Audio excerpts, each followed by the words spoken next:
Salut,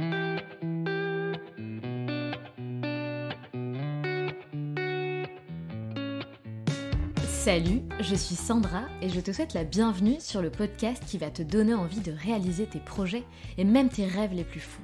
Notre mission, t'apporter de l'inspiration. J'échange avec des femmes qui ont osé s'écouter. Choix de vie audacieux, parcours atypique, projets fous, elles nous dévoilent tout sans filtre. L'idée, à travers chaque épisode, c'est d'adoucir tes peurs pour les remplacer par de l'audace et de l'enthousiasme. Du mouvement, du bruit, de la fumée, laisse-toi entraîner par les locomotives. Lucille fait malheureusement partie de ces personnes qui ont perdu leur travail à cause du coronavirus. Elle était directrice de prod dans l'événementiel. Elle a organisé des événements grandioses aux 4 coins du monde. Sommet international à New York, le Red Bull Cliff Diving à La Rochelle, la course caritative Wings for Life World Run qui rassemble des milliers de coureurs partout dans le monde, et j'en passe. Un rythme effréné de 80 à 90 heures par semaine, palpitant, oui, mais épuisant. Il est alors temps de réorganiser sa vie autrement et de retrouver une vie personnelle. Elle décide de ralentir et souhaite se mettre à son compte pour pouvoir gérer son planning comme elle l'entend. Suite à cela, elle décide aussi de s'octroyer 12 jours de vacances pour faire un vrai break. Elle part direction le Maroc à Imswan, un spot de surf. Au programme, surf, yoga et lâcher prise. Un voyage qui changera la suite de sa vie. Dans une surf house, elle découvre la balance board. Un morceau de bois posé sur un cylindre rustique. Une planche qui permet de travailler sa mobilité, son équilibre et son agilité. Elle observe les surfeurs enchaîner des figures. Intriguée, elle tente mais se vautre totalement. Elle essaie pendant plusieurs jours, souhaitant relever le challenge de cette fameuse board. Lucille tente de trouver une balance board pour en ramener une en France, mais c'est mission impossible. Elle ne trouve ensuite que des boards en plastique de faible qualité et très chères.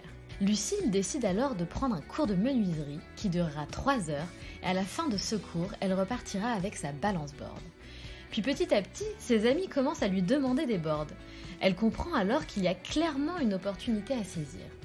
Elle décide d'aller plus loin et de créer des balance boards avec du bois propre, de la peinture éco-responsable à base d'algues et le cylindre avec des cartons recyclés. Sa marque voit alors le jour, Bloomboard, la balance board éco-responsable. Je vous souhaite donc la bienvenue dans l'univers des bloomeuses et des bloomers.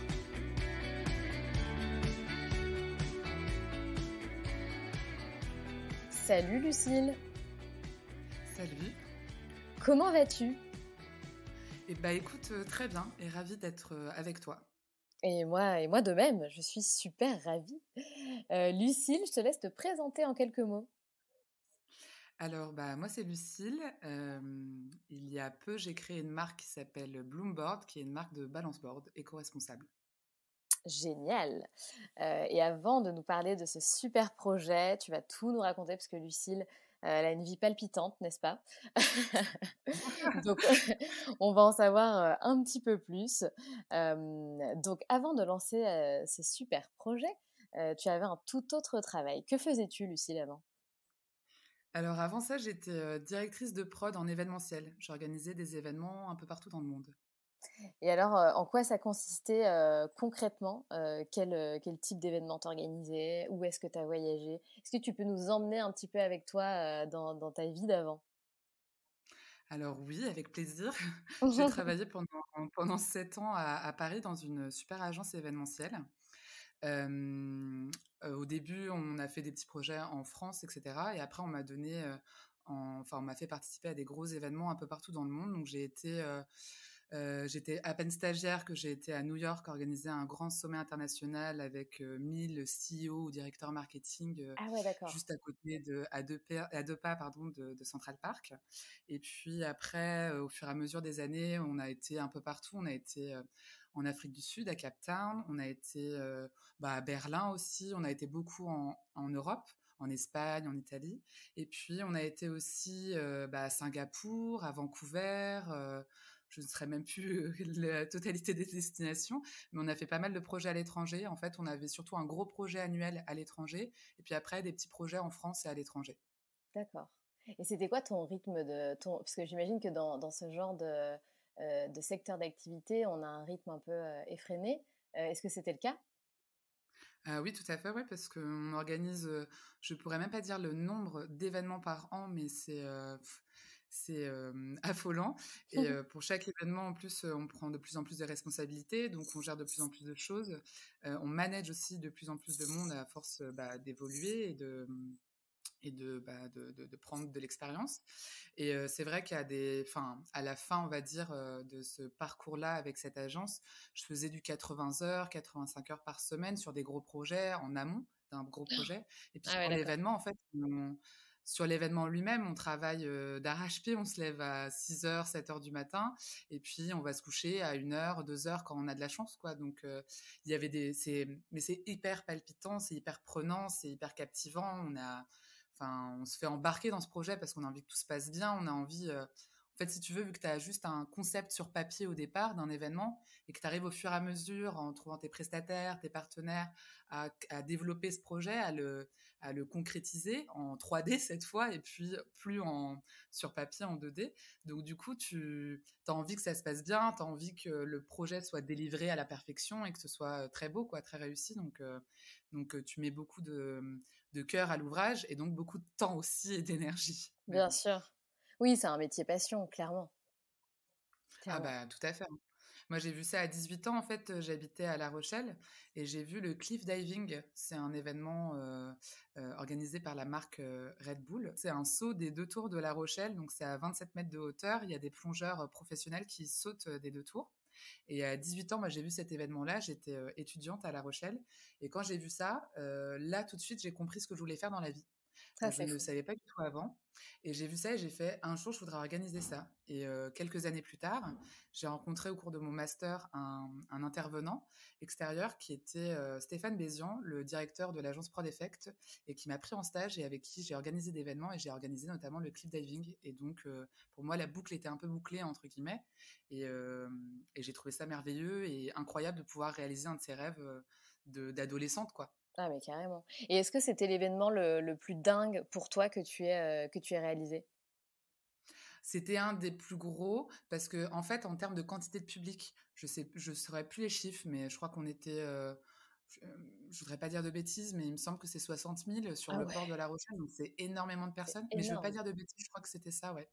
Et du coup, enfin, ça fait une quantité assez importante en termes de public. Je crois que c'est l'événement avec le plus de public que j'ai organisé dans ma carrière. Enfin, où j'ai participé à cette organisation-là. Et du coup, c'est vrai que c'est assez incroyable. Mais mes plus beaux événements ont été ceux organisés à l'étranger parce qu'on doit travailler dans des langues différentes, avec des accents différents Mmh, aussi. c'est génial. Euh, et toujours s'adapter dans le pays dans lequel on va, avec les réglementations, les douanes. Il y a un plus gros challenge en fait en organisant des événements depuis Paris à l'étranger et puis en allant à l'étranger concrétiser tout ça. Je pense que c'est les plus beaux que j'ai organisés. Ouais. Ouais, c'est sûr. Est-ce qu'il y en a un en particulier qui t'a vraiment marqué? Pff, je dirais, oh là, j'en ai plein en tête, mais Allez, je tu peux pense en que citer plus d'un si tu veux. Je pense que ça va être en fait, j'en ai 2 en tête là. À l'étranger, je vais avoir celui à Vancouver parce qu'on est parti cette fois en petit comité, mais enfin un petit groupe, en termes de personnes à organiser l'événement de mon côté de mon agence. Mais j'ai fabriqué, on va dire, une boulangerie, pour un de mes clients, et vraiment, enfin, j'ai imaginé, enfin, j'ai concrétisé enfin, moi, c'est moi qui fais les plans 3D, la scénographie, C'est dingue. de l'ensemble du mobilier, de la déco, de la peinture, des couleurs, de tout ça, de tous les prestats, de tout. Et du coup, tu pars vraiment d'un papier où tu as une boulangerie sur papier qui est validée par ton client, puis tu arrives là-bas et puis elle est grandeur nature Les et puis c'est grandeurs une vraie nature, ouais. boulangerie, quoi. C'est immense et c'est au sein d'un événement avec des milliers de personnes. Et je sais pas, je sais pas pourquoi, mais c'est celui-là qui m'a le plus marqué alors que j'en ai organisé des plus gros. Mais c'est vrai que ça m'a, je sais pas, ça m'a le plus. Mais Enfin, et puis c'était Vancouver, qui est une ville assez incroyable. Je sais pas si tu connais, mais non, je enfin, connais vraiment, pas du tout. t'es face à la mer et t'as les montagnes un peu partout avec cette nature incroyable, cette faune et cette flore assez incroyable. Et cette ville est juste magnifique. Je pense que c'est la plus belle ville que j'ai pu voir aussi en termes de grosses villes comme ça, impactantes. Euh, Et franchement, c'était merveilleux et c'était dépaysant, c'était incroyable. Ouais. D'accord. Et sinon, un autre événement dont j'aimerais parler aussi, c'est la course Wings for Life World Run. C'est une course caritative qui est, en fait, en gros, au départ de la course, tu as des coureurs un peu partout dans le monde, en gros, dans 33 pays, partout dans le monde, tout le monde perd au même moment, au même départ, et on prend le départ de la course Ah, ensemble. c'est Et au lieu génial. d'avoir une ligne d'arrivée, c'est en fait une voiture qui te rattrape au fur et à mesure du temps. Bien sûr, elle commence à 15 km/h et puis après, elle va de plus en plus vite en fonction des heures. Et en gros, tous les coureurs, partout dans le monde, courent au même moment, au même instant, J'adore. et sont rattrapés par une ligne d'arrivée, mais qui va être du coup internationale, vu que les voitures partent au même moment aussi. Et ça, c'est un très bel événement aussi. Nous, on organisait l'édition française, mais en soi, on travaillait avec de multiples pays partout dans le monde et c'était assez incroyable. Puis vu que c'est une course caritative aussi, c'est sur les recherches des lésions de la moelle épinière. Ah oui, Donc il y a d'accord. aussi un côté un peu, je sais pas, humain aussi, Bien sûr. auquel tu as envie de participer. Ouais, ça, c'était aussi des très beaux événements. Mais j'en ai encore plein d'autres, hein, si tu veux, Ah mais ouais, bon, mais faut... franchement, je pourrais rester 1 heure à écouter tous ces événements, j'adore. Ah non, mais j'adore, je trouve ça incroyable et j'imagine en fait, que tu disais tout à l'heure, c'est palpitant, clairement quoi, tu dois vibrer mais mais à 1000%, quoi. Non, mais clairement. Et puis surtout quand tu vois les gens être aussi, bah, tu vois enfin, ceux qui participent à l'événement qui sont aussi contents, joyeux de vivre ça, heureux. Enfin, t'as une satisfaction assez énorme, quoi, de voir tout ça, de voir que ça marche et que ça plaît. Ouais, c'est hyper satisfaisant. Et tu voyageais tous les mois? Non, non, non, non. Enfin, la dernière année, oui. Ah ouais, quand même. Mais, mais en fait, enfin, oui et non. En fait, tu voyages tout le temps, oui, parce que t'as pas tous tes événements sont. Enfin, moi, j'habitais à Paris à l'époque, et tes événements n'étaient pas, pour la plupart, tous à Paris. Il y en avait une bonne partie, mais pas tous. Donc, du coup, oui, en effet, tu voyages. Oui, en fait, si entre les repérages, entre les événements, oui, tu fais au minima un déplacement par mois. Et sur des mois, tu vas faire 4 à 5 déplacements. Enfin, Oh, c'était waouh! c'était éreintant. Moi, je suis partie à la fin aussi. Enfin, j'ai voulu aussi partir parce que je voulais gérer mon propre emploi du temps et me mettre à mon compte parce que c'était trop éreintant. Enfin, pour donner un exemple, j'avais le mariage de ma meilleure amie. J'organise un EVJF à Milan. Le lendemain, je pars à Vancouver pendant 2 semaines. Je reviens à Paris. J'avais un événement pendant 48 heures. Je pars de cet événement le soir même en mototaxi pour prendre un avion pour aller au mariage de ma meilleure amie. Je reviens du mariage, je pars sur un repérage le lendemain à Majorque. Je Oh, reviens, je repars le lendemain à Lyon pour un événement. Donc c'était trop de. En un mois, j'étais jamais chez moi. Je suis restée 2 nuits chez moi en un mois. ah ouais, non mais c'est Donc, pas possible. c'était trop fatigant, trop éreintant en alliant vie perso, vie pro, quoi. Et tu pas frôlé, une sorte de burn-out? Enfin, je sais pas, moi, Ah je si, me si, vois pas tenir clairement. un truc comme ça, quoi. Si, si, clairement, ça faisait déjà. En fait, je voyais ce mois-là arriver, et puis j'avais des mois avant aussi où j'ai fait que voyager. Enfin, on a fait un événement au Maroc, un événement à Majorque. Enfin, on organisait un événement à Majorque pour août. Donc, si tu veux, enfin, tu étais toujours dans les déplacements, dans la projection sur un événement qui allait arriver, qui était hyper important, parce qu'on parle quand même de centaines de milliers d'euros à chaque fois. Donc, si tu veux, tu as une pression aussi Bien sûr. de tout bien faire pour ton client, parce qu'il dépense quand même de l'argent. Et du coup, tu enchaînes des énormes événements comme ça, où tu n'as qu'un mois de battement entre, mais du coup, c'est un mois où tu dois organiser pour l'autre, celui d'après. Et en même temps, tu dois gérer tes différents clients, parce que c'est jamais les mêmes. Et les 4 derniers mois avant ce mois-là, on va dire, j'étais sous une pression. Non, non, j'étais éreintée. Ouais, j'ai fait un burn-out. Je rentrais chez moi, je pleurais. Le matin, je me réveillais, je Ah ouais, pleurais. J'étais exténuée, fatiguée, mais il y avait du taf, donc il fallait quand même fallait assurer. tenir. Donc, t'enchaînes, t'enchaînes, t'enchaînes, t'enchaînes. Et c'est après ce mois-là où quand je voyais que pour le mariage de ma meilleure amie, j'essayais d'être là, mais j'avais un jet lag de fou et je savais que j'allais enchaîner sur 2 events. Donc, du coup, je me suis dit qu'il fallait que j'organise ma vie autrement, Ouais, en gardant ce métier-là, mais de le faire autrement, en fait. ouais, bien sûr. C'est pas possible, en fait, de tenir. C'est pas sain, quoi, pour toi. Ouais, j'aurais jamais pu. Tu loupes tout en plus. Tu loupes les anniversaires. Quand tu vas à un anniversaire, en fait, tu restes 1 heure et après tu repars parce que tu sais que tu as du taf à faire avant le lendemain. Donc, du coup, enfin. ouais, à la fin, c'était fatigant, ouais. Et puis Ouais, bien sûr. je voyais, qu'il y avait plus de plaisir personnel aussi, de vie perso, de projet. Enfin, quand j'allais en week-end avec des potes, je faisais que travailler. Je Oh me là réveillais à là. 7 heures du matin, pour pouvoir être disponible à 11 heures pour déj avec eux et enfin et puis ensuite le soir, je retravaillais un petit peu. Enfin, c'était pas Ah non, ouais, non. c'était plus jouable, quoi, comme Ouais, ça, ouais, quoi. complètement. Et donc c'est à partir d'un certain point où tu as décidé de prendre des vacances et de lever le pied? Oui, en gros, 6 mois plus tard, donc après la décision de vouloir partir, ça a pris 6 mois de tout mettre en place avec, mon agence, pour partir comme il faut aussi et puis pour délivrer les projets qui étaient en cours. Et puis après, je me suis dit: «Bon, allez, hop, je vais me mettre à mon compte». Donc je me suis mis en auto-entreprise, en tant que de directrice de prod en événementiel, quoi. Et est-ce que ça Et a été une décision, pardon, juste avant de parler, de ces petites vacances, dont tu vas nous parler, est-ce que le fait de passer en auto-entrepreneur t'a vraiment permis de lever le pied? Oui, à la base, oui. Sincèrement, oui. Parce qu'en fait, tu OK. choisis aussi tes événements et que ton agence, enfin moi et c'est pas un reproche, hein, mais quand, bah, dans mon agence, il y a des missions à faire, il y a des événements à faire, même des événements que tu as pas envie de faire parce que, soit c'est pas intéressant, soit c'est des petits événements et du coup, tu as envie plutôt de prendre du temps pour les gros, donc du coup, voilà, mais c'est comme ça, tu dois aller délivrer des événements. Mais du coup, quand tu es à ton compte, tu peux déjà choisir tes événements, entre guillemets, et puis les agences vont pas venir te voir pour des petits trucs qu'ils peuvent gérer eux en interne. Donc du coup, tu as toujours que des beaux projets, enfin c'est un peu la chance. Et puis la chance que j'avais en me mettant à mon compte, c'est que mon agence avant m'a suivi dans ce projet-là, et Ah, donc c'est m'a génial. proposé aussi des projets top. Donc si tu veux, et puis j'ai aussi du coup, ça m'a permis d'ouvrir sur d'autres potes qui étaient rentrés aussi eux dans des groupes, dans des choses comme ça, qui m'ont permis aussi de travailler de mon côté, de travailler aussi avec d'autres filles avec lesquelles j'avais bossé pendant 7 ans, donc si tu veux, qui te proposaient des missions.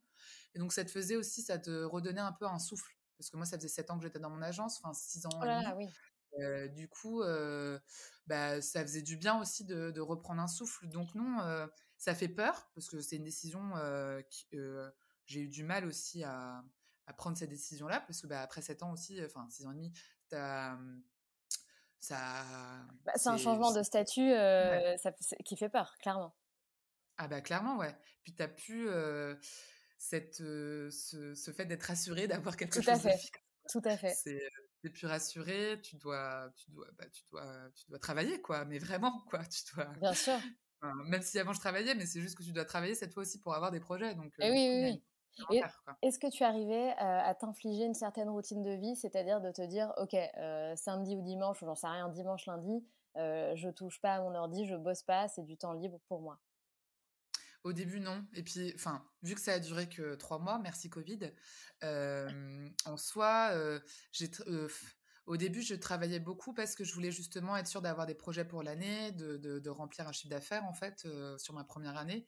Donc du coup, au début, j'étais pas forcément, je m'octroyais, on va dire, une journée complète de off, et c'est surtout que je me suis octroyé, heu, 12 jours, je crois, 12 jours de vacances off, sans téléphone, sans ordi. J'ai travaillé juste une demi-journée pour être sûre que mes projets qui étaient en cours fonctionnent, mais je voulais vraiment faire un break total Oui, alors que j'ai justement, fait pendant des années, quoi. ça c'est génial, c'est super que tu aies décidé de faire ça. Alors où est-ce que tu es partie et comment ça s'est passé? Alors, je suis partie avec une amie. À la base, j'avais prévu de partir seule, et puis une amie, j'ai trouvé ça tellement cool. Elle m'a dit: «Mais vas-y, je viens avec toi, on y va, feu». Donc, on a décidé de partir au Maroc, sur la côte du Maroc. On a atterri à Agadir et on est allé ensuite dans un petit village qui s'appelle Imswan, qui, je pense, c'est un spot assez connu des surfeurs, parce qu'il y a que du surf là-bas de toute manière. Il y a rien d'autre comme activité, bon, à part des petites balades et du yoga. Mais c'est vrai qu'il y Parfait. a peu d'activités et c'est un tout petit village, donc vraiment, voilà, c'est très petit, mais c'était parfait, pour ce qu'on voulait faire, c'est-à-dire se reposer et surfer et faire du yoga, donc c'était, juste Génial. parfait. Et c'est là-bas qu'on a atterri, ouais. Et tu as kiffé? C'était, une semaine de folie, enfin même plus du coup, 10 jours de folie? Ouais, ouais, c'était assez incroyable. En fait, on a fait, je sais plus, je crois que c'était 5-6 jours à Imswan. Et après, on avait prévu de partir, enfin, on est parti à Tarazout, qui est une petite ville, enfin, une plus grosse ville, là où il y a un peu plus de vie, d'activité, on va dire, euh, mais aussi qui est très focus surf. Et donc, on a fait ces deux villes-là, et c'était juste un des plus beaux voyages que j'ai fait, et aussi une coupure nécessaire, en fait, que j'avais besoin de faire dans ma vie pro aussi, et perso. Et donc, c'était vraiment le voyage qui a tout changé. C'est fou, c'est fou. Et d'ailleurs, qu'est-ce que tu as découvert là-bas?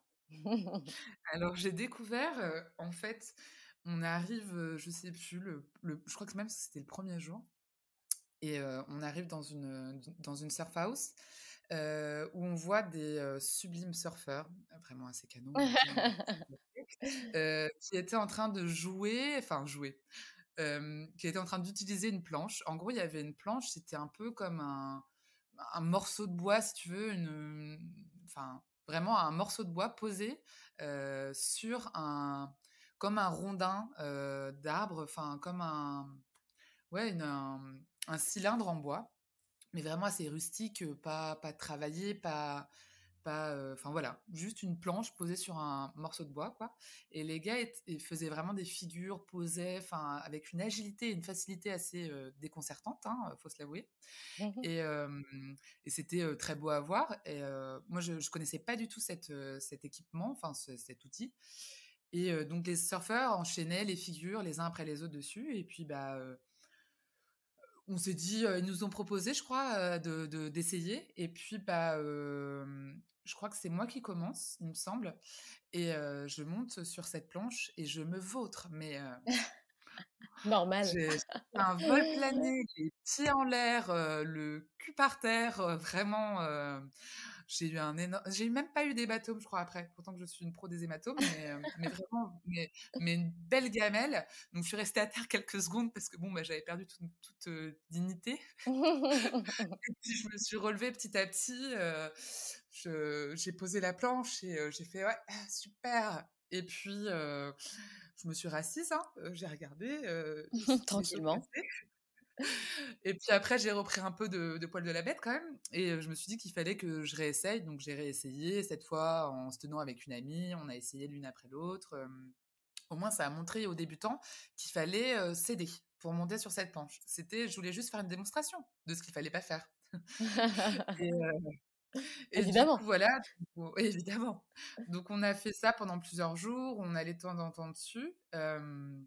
Et puis après, on est parti à Tarazout. À Tarazout, j'ai essayé, parce que on n'était pas dans une surf house cette fois, on prenait juste des cours et on louait des planches, quoi. Et j'ai essayé de voir si dans des shops de surf, il n'y avait pas justement cet équipement. À l'époque, je savais même pas que ça s'appelait une balance board. Et donc, on a essayé d'en trouver une. J'en trouvais pas. Je suis même allée jusqu'au Décathlon d'Agadir, mais il n'y en avait pas. Ah ouais, t'étais Euh, motivée.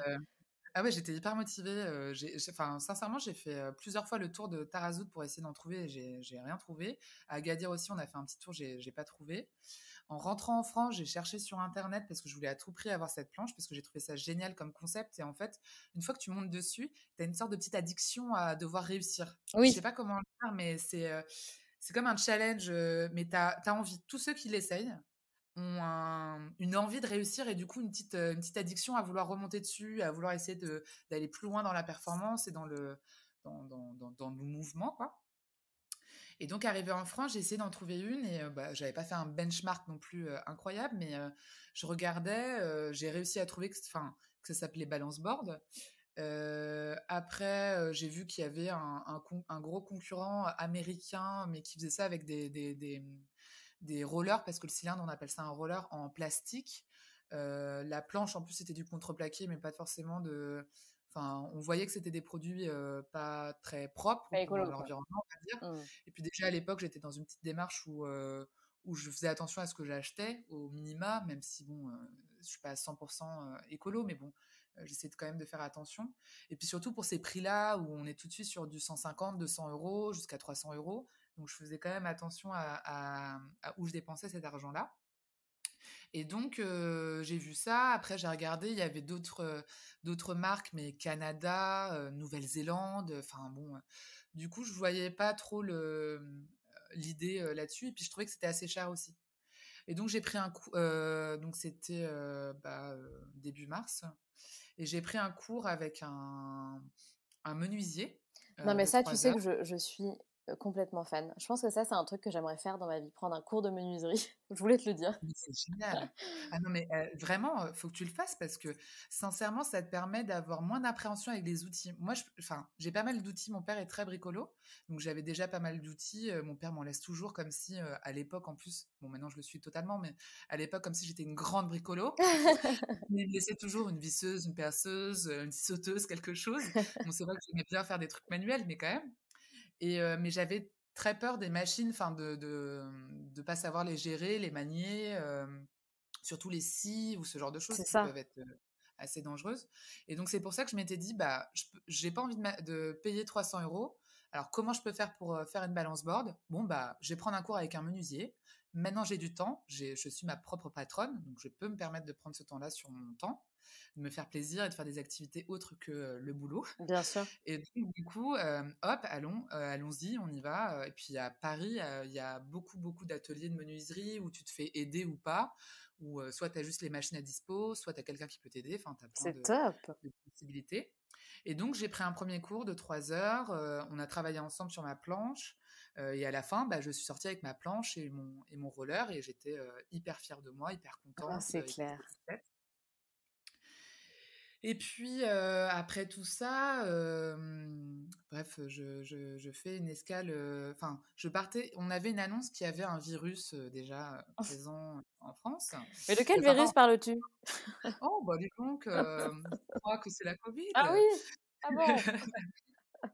Et du coup, bah, on avait déjà cette annonce que ça arrivait en Italie, il me semble, à l'époque, et que du coup, bon, c'était quand même très proche de la France, qu'il y avait quelques cas qui commençaient à arriver en France, il me semble. Moi, j'avais des événements qui commençaient à s'annuler au fur et à Eh mesure, oui. notamment ma course, où c'était en pourparlers, on savait pas encore si ça allait se faire, enfin, si cette course allait se faire, vu que beaucoup de pays, vu que c'est dans plusieurs pays dans le monde, étaient touchés et que c'était début mai, cette course, bah, est-ce qu'on va la faire ou pas? Vu qu'on était en mars. Et je décide quand même avec des amis, on décide de partir au ski, bah, là-bas, ça devait être pour une semaine. Bon, ça a duré, 1 jour et demi, mais on part au ski. Là, pendant le trajet, on nous annonce que les pistes sont fermées, enfin que tous les télésièges et les remontées mécaniques, vont être fermés à minuit, ainsi que les restaurants. Donc on dit: «Bon, on Oh a là fait un trajet de là. 12 heures pour rien», mais bon, c'est pas grave. On est quand même resté jusqu'au lundi, l'annonce de Macron. Et je suis rentrée en catastrophe à Paris avec mes amis et on allait tous, enfin tous, on était, c'est un couple d'amis avec et leur fille et moi-même. Et on allait ensuite en Bretagne parce que nos parents respectifs sont en Bretagne et qu'on voulait pas rester 2 semaines enfermés dans nos appartements à Paris, car à l'époque, ils annonçaient juste 2 semaines de confinement. Donc je rentre à Paris et puis là, je voulais pas enfin, je voulais pas être trop chargée, donc je laisse ma balance board à Paris et on part en Bretagne. Une fois en Bretagne, comme tout le monde, il fallait savoir s'occuper. Et donc, je me suis dit, bon, bah, je vais faire un skateboard. À la base, j'étais sur un skateboard. Je pose des stories sur Instagram sur comment faire un skate. Et là, les retours de mes amis, c'est, ah ouais, je vais en faire un, etc. J'ai pas mal de retours positifs sur, c'est cool, nanana, vas-y, je vais m'en faire un. Et je me dis, bah tiens, vu qu'il y a un petit engouement, je vais poster des stories sur comment faire une balance board. Vu que moi j'ai réussi à en faire une, et puis ça m'en fera une pour la Bretagne quand je reviendrai. J'en aurai une en Bretagne, une à Paris. Je trouve du bois chez mon père, enfin chez mes parents. Je fais les différentes étapes, etc. Je monte sur les réseaux. Et là, au lieu d'avoir un engouement de je vais le faire, j'ai des gens qui viennent me voir qui me disent, ah mais tu veux pas m'en faire une, tu veux pas m'en faire une, tu veux pas m'en faire une. Et au fur et à mesure du nombre de personnes et de tous ces échanges, j'étais là. J'ai jamais eu des stories aussi où j'ai eu autant de retours. Moi, je suis pas très pro d'Instagram, tout ça. J'ai dû m'y mettre pour justement ma marque, mais en soi, j'étais là, d'accord, ok, super. Et donc, j'en fais une, deux, parce que bah voilà, faut s'occuper aussi. Puis ça me faisait plaisir d'en faire pour des potes. Donc, j'en fais une, deux, trois. Je crois que j'étais à 8 ou 10. Puis je me dis qu'il y a peut-être quelque chose à faire quand même. Donc là, je réfléchis aussi à quel bois utiliser, quelle peinture. Enfin, je suis un peu plus loin dans le truc parce qu'à l'époque, j'utilisais du coup du bois que mon père avait et puis des vieux pots de peinture de mes parents. Puis après, je réfléchis à plus à avoir du bois qui soit un peu propre, quoi. Donc, je réfléchis à tout ça. À l'époque, j'achète du bois déclassé. Donc, c'est un bois qui est voué au final, à être brûlé ou à être mis en copeaux s'il n'est pas utilisé au fur et à mesure de tel ou tel délai. Ça dépend de chaque magasin, quoi. Et puis après, je prends des contacts à droite à gauche, je vois un ami menuisier, après je vois un de ses amis qui est luthier, je vois un ébéniste, enfin voilà. On développe tout ça au fur et à mesure. Mais toujours pour du loisir, pour faire des trucs pour des potes, mais être sûr de ce que je fais, quoi. Pour faire des trucs propres et cool, quoi. Bien sûr. Et puis après, tu te fais prendre au jeu, quoi. Tu t'es dit, non mais attends, pourquoi je créerais pas ma marque? Ouais, c'est ça, quoi. Bah, tu te fais prendre au fait que ça marche et que tout ce que tu apportes en plus en termes de développement du projet, du produit en lui-même, fonctionne et puis tu as encore plus d'engouement. Donc tu te dis, bon, il y a peut-être un truc à faire. Ouais, complètement. Et aujourd'hui, tes boards, tu l'as pas précisé, mais donc tes bloom, enfin tes balance boards qui s'appellent du coup, tu le diras, mais sa marque s'appelle donc Bloomboard, sont ultra éco-responsables.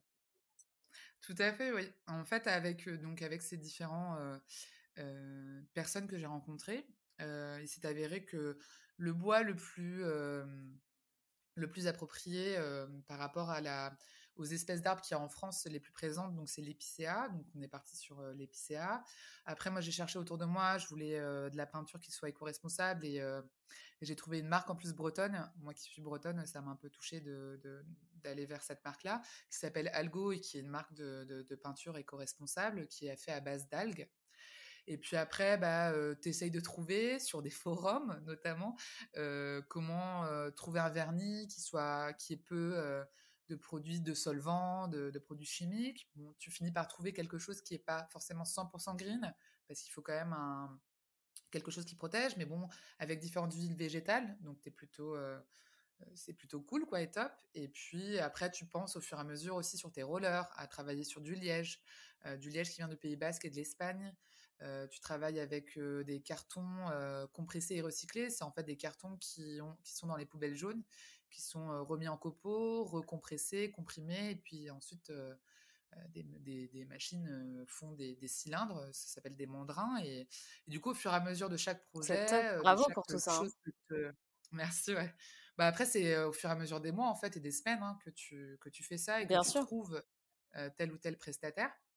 Et puis après, aussi sur tout ce qui va être dérivé entre guillemets, des sacs ou des petites pochettes pour mettre telle ou telle chose, tu vas sur aussi du coton 100% recyclé. Tu essayes aussi de trouver des marques un peu sympas qui reversent une partie de leur fonds à des associations ou à des organisations. Puis de fil en aiguille, en fait, tu te rends compte que tu fais une marque qui est complètement C'est éco-responsable. Et à ça. l'époque, tu étais sur un truc, je vais essayer de faire un truc propre, mais pas forcément que ce soit ma valeur suprême de la marque. Mais en fait, c'est le cas, quoi. C'est Donc c'est ça. cool. Et je tiens quand même à préciser plusieurs choses. Déjà, tes boards, tes planches, tes balance boards, tes bloom boards, tes bloom, comme tu as envie de les appeler, elles sont vraiment magnifiques. Je vous invite vraiment à aller voir du coup le compte Insta qui est canon. Toi qui disais ne pas savoir utiliser Insta, honnêtement, ton feed est canon. Les photos sont canon. Clairement, t'as réussi ta page Insta, y a pas à dire. Tes planches sont juste magnifiques. Enfin moi, tu vois, rien que pour avoir une planche chez moi, quoi, rien que pour la déco, j'ai envie d'avoir une planche. Je les trouve trop belles.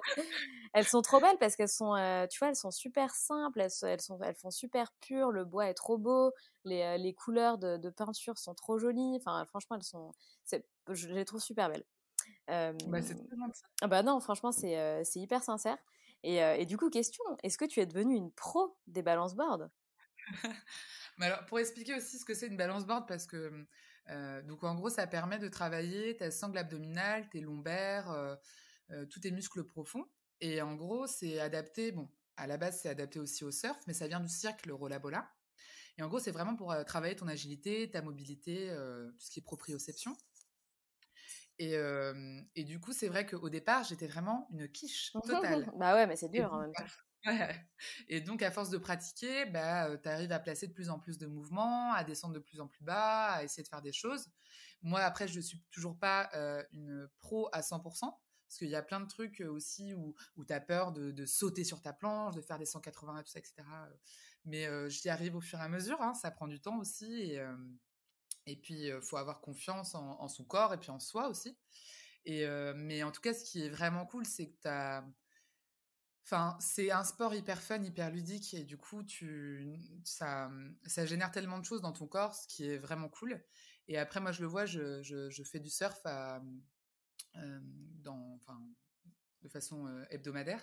Et du coup, en soi, je vois aussi les progrès que je fais par rapport à ma planche, parce que je vois que j'ai moins peur, je suis plus à l'aise, j'arrive à me sentir beaucoup mieux sur ma planche, ce qui n'était pas le cas avant, parce que moi, j'avais commencé le surf il y a qu'un an et demi, et puis il y a eu un Covid, donc du coup, voilà, t'as pas forcément l'occasion de pouvoir surfer tout le temps, mais c'est vrai que enfin, c'est vraiment top comme produit. Et du coup, oui, à force, on arrive à quand même à devenir très à l'aise avec sa planche, mais ça c'est sûr. Bien Mais c'est à sûr. force de pratiquer, comme tout sport en fait au final.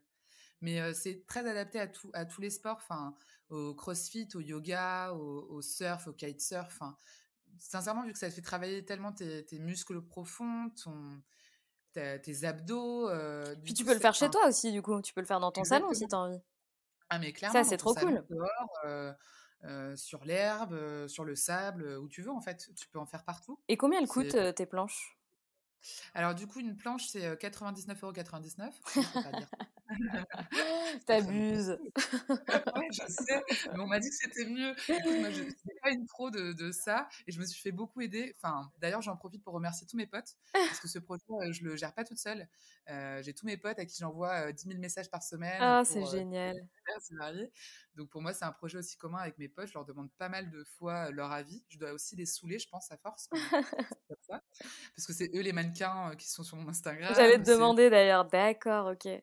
Ah ouais, c'est tous mes potes partout. Et c'est toi qui prends les photos? Elles sont super belles. Ouais, ouais, c'est moi qui prends toutes les photos aussi. Ouais, je fais tout moi-même. Enfin, à date, j'ai pas les moyens Bien sûr. d'embaucher, etc. Enfin, ça fait que depuis novembre que le site internet a été lancé. Donc vraiment, j'utilise au maximum les connaissances de mes potes. Et Il faut, c'est bien. exactement. Et puis, je les utilise aussi au maximum pour que ce soit mes mannequins. Et voilà, et non, et c'est cool quoi de faire un projet en fait, d'être soutenu par tes amis et ta famille quoi. Parce qu'il faut savoir aussi que c'est mes parents en fait qui font avec moi toutes les planches. Donc c'est Ah bon? ma mère, elle est à la Ah, mais peinture, c'est mon trop père au beau. montage. Du coup, ouais, mes parents sont à la retraite depuis le début de ce projet. Et du coup, depuis le Parfait. début de ce projet, je leur ai trouvé une nouvelle activité professionnelle. Ah, Mais c'est ouais, trop ouais, on fait beau. tout J'aime nous-mêmes en trop les fait. projets Donc, familiaux. ouais, bah après, je pensais pas que je pourrais travailler avec mes parents, mais au final, ça se passe hyper bien. Et puis non, c'est vraiment cool. Ils mettent sur beaucoup, beaucoup de choses. Et donc, quand tu es soutenu par ta famille et tes amis, c'est hyper gratifiant, quoi. Ah bah en fait, je pense que c'est une des clés pour mener un projet à bien, clairement, c'est génial. Et Ah, mais clairement. quels sont les projets du coup pour Bloomboard? Est-ce que tu as des futurs projets en tête? Alors, j'en ai plein. Faut savoir d'ailleurs que je vais lancer un petit concours, notamment, Ah ah! dans